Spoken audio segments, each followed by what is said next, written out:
Good morning. This is your morning check for Friday, April 5th. I'm Andy Neal. Quite an encounter in Campbell River yesterday as a man and his dog were up close to two cougars. Hey, Shorty. No, Shorty. Come here. Come here, Shorty. Hey, get out of here. Hey. Hey. The video shared by Mike Germanstad at a cabin around Middle Quinsam Lake with his dog Shorty when they came across the big cats. He says he managed to grab his dog by the scruff of the neck and pull him to safety, and the cougars eventually backed off. Coast Guard crews towed a large gray whale to the Institute of Ocean Sciences in North Saanich after it was seen floating off Central Saanich yesterday. A necropsy will be conducted to determine the cause of death. Gray whales migrate along the coast and are often seen in the Salish Sea.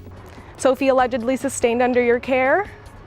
I've been told not to speak about anything, so I am going to wait until I am allowed. That's Amy Pallister on the phone. She runs Amy's Angels Daycare in Langford, at the center of a case involving an 11-month-old girl who allegedly suffered a possible skull fracture while in the center's care last week. The daycare's license is now suspended, and RCMP's Serious Crimes Unit in Vancouver Island Health continues to investigate. Sophie returned home yesterday. Global Affairs Canada confirms an elderly Canadian couple came face-to-face with armed gunmen while on safari in Uganda this week, but managed to escape unharmed. A spokesman says the couple is safe. Ugandan security forces are searching for a U.S. citizen and a local driver who were abducted, and authorities say the kidnappers have demanded a $500,000 ransom. After strong gains at the start of the month, Stats Canada says today the economy lost 7,200 jobs in March, but the unemployment rate held firm at 5.8%. Victoria's unemployment rate dropped again to an even 3%, down 0.2 from February's reading. A privacy breach of BC Pension Corporation data has left thousands vulnerable to identity theft, and those who were impacted wonder why it has taken the corporation 2 months to notify them. The breach was confirmed January 28th, but victims are just learning about the breach now. The corporation declined an on-camera interview, but is apologizing for the breach.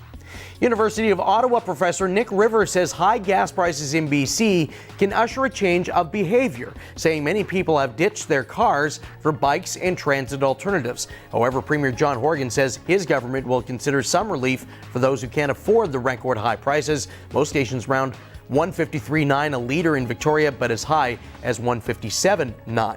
Well, the hosts of the Netflix reality makeover show Queer Eye visited Capitol Hill yesterday, and they were not there to make over any lawmakers. They were drumming up support for the Equality Act. The proposal would bar discrimination based on gender identity, sex, and sexual orientation by expanding the 1964 Civil Rights Act.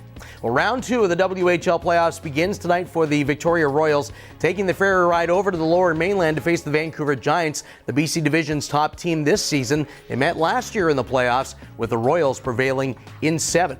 The Vancouver Canucks jumped out to a 2-0 first-period lead in Nashville last night, but the Predators would fight back to tie it, and Ryan Johansson would score the winner in the final minute. The Canucks will end their season tomorrow in St. Louis. And there's country music star Brad Paisley breaking ground in Tennessee on a free grocery store to support underprivileged families in the community. The grocery store will simply be called The Store in Nashville and should be finished by late this year. Well, showers are in the forecast for the next few days on Vancouver Island, up to 20 millimeters for Tofino and the West Coast, 5 to 10 or up to 15 millimeters in Campbell River, and there are your highs on this Friday. Well, we always love to know where you're watching from. Don't forget to like and share the CHEK Facebook page. Stacey Ross will have all your island news tonight with CHEK News at 5. Ben O'Hara-Byrne will bring you the latest at 6 and 10. That's been your morning check. We hope you have a great weekend. I'm Andy Neal.